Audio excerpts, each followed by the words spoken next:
오늘 우리에게 주시는 하나님의 말씀 창세기 6장 5절 말씀부터 8절까지에 있는 말씀 보도록 하겠습니다. 찾으신 줄 알고 제가 봉독해 올립니다. 여호와께서 사람의 죄악이 세상에 가득함과 그의 마음으로 생각하는 모든 계획이 항상 악할 뿐임을 보시고 땅 위에 사람 지으셨음을 한탄하사 마음에 근심하시고 이르시되 내가 창조한 사람을 내가 지면에서 쓸어버리되 사람으로부터 가축과 기는 것과 공중의 새까지 그리하리니 이는 내가 그것들을 지었음을 한탄함이니라 하시니라. 그러나 노아는 여호와께 은혜를 입었더라. 아멘. 오늘 이 본문 말씀을 가지고 은혜입니다 라고 하는 제목으로 여러분과 같이 은혜를 나누고자 합니다. 우리가 성도들 간의 인사를 나눌 때 가장 좋은 인사는 에베소서 6장 24절에 있는 말씀이 아닌가 생각해 봅니다. 우리 주 예수 그리스도를 변함없이 사랑하는 모든 자에게 은혜가 있을지어다. 바로 이 말씀입니다. 성도들끼리 인사할 때 이렇게 말하는 것입니다. 하나님의 은혜가 있기를 바랍니다 라고 말입니다. 그렇다면 하나님의 은혜가 무엇입니까? 조건 없이 그리고 값 없이 베푸시는 하나님의 사랑을 말합니다. 조건 없이라고 하는 것은 아무런 단서를 달지 않고 그냥 주는 것을 말합니다. 그리고 값 없이라고 하는 것은 아무런 대가를 요구하지 않고 거저 주는 것을 말합니다. 그런데 그냥 주고 거저 준다라고 해서 싸구려라고 그렇게 생각해서는 안 됩니다. 우리가 자동차나 보석 같은 것은 비싼 돈을 주고 삽니다. 그러나 햇볕이나 공기 같은 것은 공짜로 얻습니다. 생각해 보십시오. 우리가 자동차나 보석은 없어도 살 수가 있습니다. 그러나 햇볕이나 공기는 없으면 죽습니다.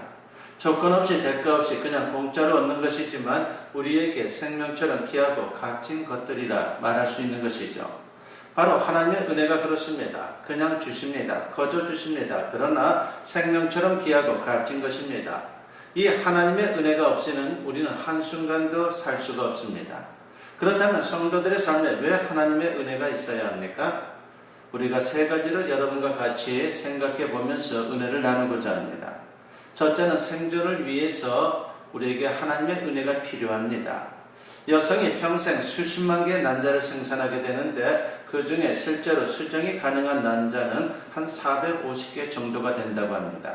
수정이 되려면 이 450개 난자 중에 하나가 자궁에 자리 잡고 있어야 하죠. 또 남성의 정자는 한 번에 3억 개에 가까운 그런 정자가 생산이 됩니다. 그 중에 하나가 난자와 결합해서 수정이 되는 겁니다. 그러니까 정자 입장에서 볼 때 하나님께서 3억 개의 정자 중에 하나를 택하신 것입니다.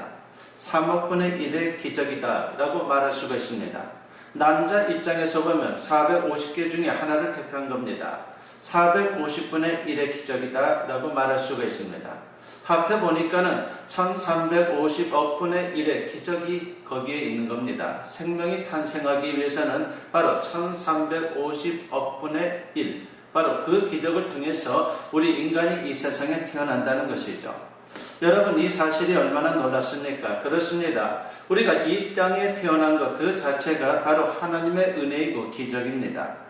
출애굽기 2장을 보면 모세가 태어날 때 있었던 이야기가 나옵니다. 바로 왕이 이스라엘 사람들에게서 아기가 태어나게 되면은 남자아이는 반드시 죽이라고 그렇게 명령을 했습니다. 그러다 보니까 모세 어머니 요게벳은 석 달 동안 모세를 숨겨서 키워야만 했습니다. 그러나 이제 점점 아이가 자라면서 더 숨길 수 없게 되자 아이를, 즉 모세를 갈대 상자에 담아서 강에 띄워 보내게 됩니다.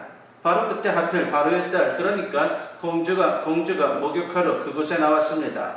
공주 눈에 모세가 발견되어서 공주가 양자로 삼아 키우게 됩니다. 그런데 또 하필 요게벳이 모세의 유모로 채택이 됩니다.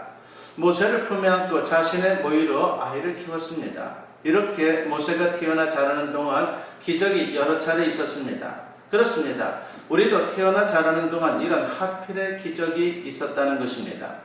바로 이 하필의 기적, 이것이 바로 하나님의 은혜인 것입니다. 고린도후서 12장에서 바울은 남다른 깨달음을 갖게 됩니다. 바울에게는 남들에게 없는 육체적인 질병이 하나 있었습니다. 그것은 복음을 전하는 데 큰 장애처럼 그렇게 느껴졌습니다. 마치 가시가 박혀있는 것처럼 자기를 괴롭히는 그런 질병입니다. 이것 좀 고쳐달라고 간절히 하나님께 기도했습니다. 그런데 주님은 냉정하십니다. 거기에 대해서 구체적인 응답이 없습니다. 그러나 주님은 바울에게 깨달음을 주게 됩니다. 자고하지 않게 하기 위해서 가시로 바로 그 질병을 주었다는 것이죠. 그러니까 그 질병도 하나님께서 바울에게 주신 선물이었던 것입니다. 그 질병 때문에 늘 자신의 연약함을 깨닫게 되고 늘 하나님을 의지할 수 있게 되었습니다. 바울은 자기에게 주신 남다른 은사들 하나하나가 하나님께서 자기를 위해 준비하시고 선물로 주셨다는 그 사실을 깨닫게 됩니다. 뿐만 아니라 자신의 질병까지도 하나님께서 자기를 위해 준비하시고 선물로 주셨다는 사실도 깨닫게 되었습니다. 이 모두가 하나님의 은혜임을 깨달은 것입니다. 그렇습니다. 돌아보게 되면 그 어느 것 하나 은혜하는 것이 없다라고 하는 것입니다. 우리의 생사한 모든 것, 이 땅을 살아가는 사이사이마다 그리고 그 여정여정마다 하나님께서 은혜로 함께해 주시기 때문에 우리의 믿음에 있어서는 하나님의 은혜를 믿는 그런 굳건한 신앙이 우리에게 필요한 것입니다. 두 번째로 구원도 은혜라고 하는 것을 우리가 잊어서는 안 됩니다. 최고의 은혜 중에 은혜는 바로 구원의 은혜인 것이죠. 본문 5절과 6절에 보면은 여호와께서 사람의 죄악이 세상에 가득함과 그의 마음으로 생각하는 모든 계획이 항상 악할 뿐임을 보시고 땅 위에 사람 지으셨음을 한탄하사 마음에 근심하시고 라고 했습니다. 노아가 살던 시대에 와서 죄악이 세상에 가득 차게 되면서 하나님 마음에 근심이 가득하게 됩니다. 우주 만물을 창조하시고 좋다라고 하셨던 하나님, 인간을 창조하시고 심히 좋다라고 그렇게 말씀하셨던 하나님께서 한탄하시고 근심하게 되었습니다. 그렇습니다. 노아 시대 이후에 점점 이 세상에는 죄악이 가득하게 되었습니다. 그런데 우리가 사는 이 세상에 노아 때와 비교할 수 없을 정도로 죄악이 가득합니다. 사람들 생각에 온통 악한 것들로 가득합니다. 이 세상의 죄악 때문에 사람들 생각의 악함 때문에 하나님의 근심은 더 이상 어찌할 수 없는 상황에 이르렀습니다. 우리는 하나님의 한탄하시는 소리를 들을 수 있어야 합니다. 본문 7절 말씀에 보면은 이르시되 내가 창조한 사람을 내가 지면에서 쓸어버리되 사람으로부터 가축과 기는 것과 공중의 새까지 그리하리니 라고 했습니다. 하나님께서 홍수로 심판하겠다라고 하는 것입니다. 모든 사람을 모든 생명을 다 없애겠다는 것입니다. 그런데 대부분의 사람들은 그것을 믿지 않았습니다. 그러나 노아는 그 홍수를 대비합니다. 우리도 마찬가지입니다. 장차 하나님의 심판이 있다라고 하는 것을 잊지 말아야 합니다. 그리고 대비해야 합니다. 그런데 중요한 것은 7장 23절 중간절 말씀입니다. 이들은 땅에서 쓸어버림을 당하였으되 오직 노아와 그와 함께 방주에 있던 자들만 남았더라고 했습니다.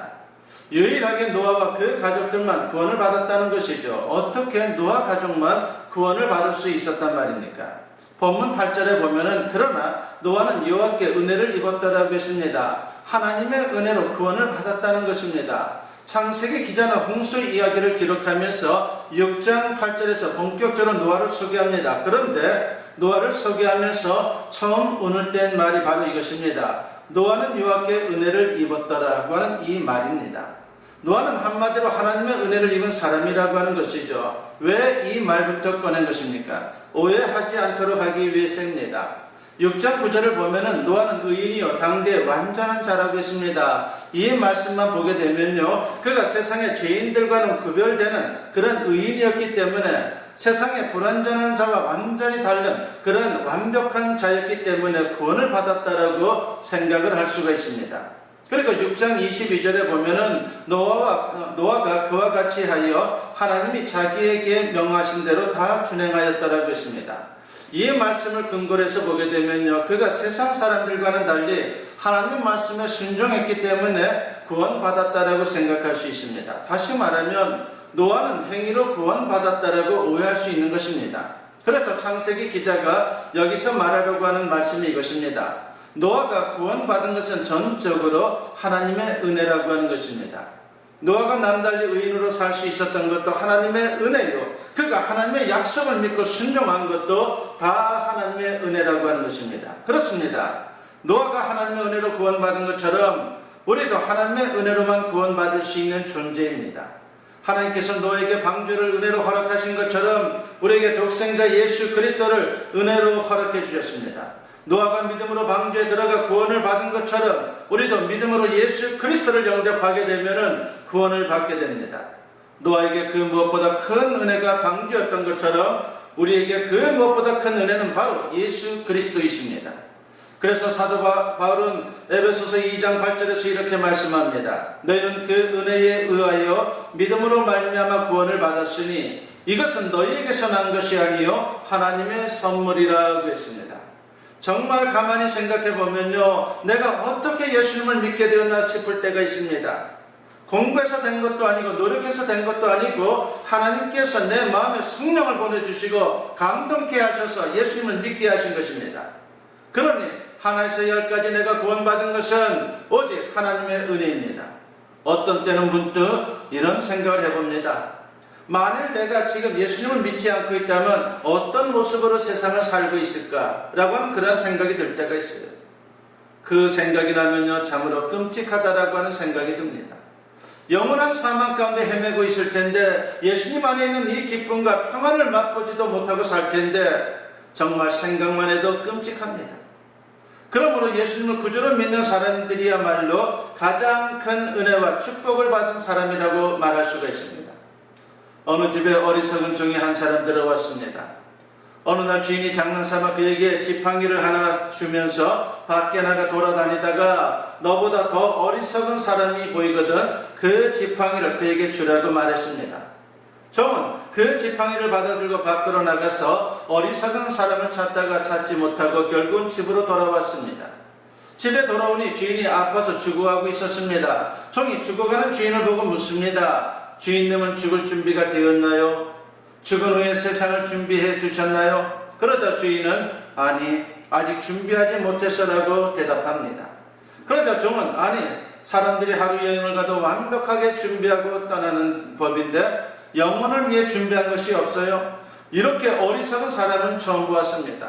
자, 여기 지팡이가 있습니다. 가장 어리석은 사람은 주인님이시니 이 지팡이를 가지세요 라고 하면서 그 지팡이를 되돌려 주었습니다. 그렇습니다. 은혜 중에 은혜는 바로 예수 그리스도이십니다. 이 은혜를 깨닫고 감격하는 사람이 부르는 찬송이 있죠. 아, 하나님의 은혜로 이 쓸데없는 자 왜 구속하여 주는지 난 알 수 없도다. 내가 믿고 또 의지하면 내 모든 형편 잘하는 주님 늘 돌봐주실 것을 나는 확실히 아네입니다.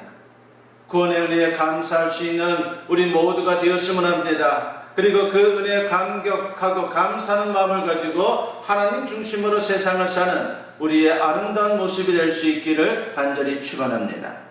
세 번째로는 하나님께 헌신하고 충성하는 삶을 사는 것도 다 하나님의 은혜라고 하는 것입니다. 내가 대단해서가 아닌 것이죠. 내가 능력이 많아서가 아니라고 하는 것입니다. 사도 바울은 고린도전서 15장 10절에서 이런 말씀을 합니다. 그러나 내가 나 된 것은 하나님의 은혜로 된 것이니 내게 주신 그의 은혜가 헛되지 아니하여 내가 모든 사도보다 더 많이 수고하였으나 내가 한 것이 아니요 오직 나와 함께 하신 하나님의 은혜로라고 했습니다.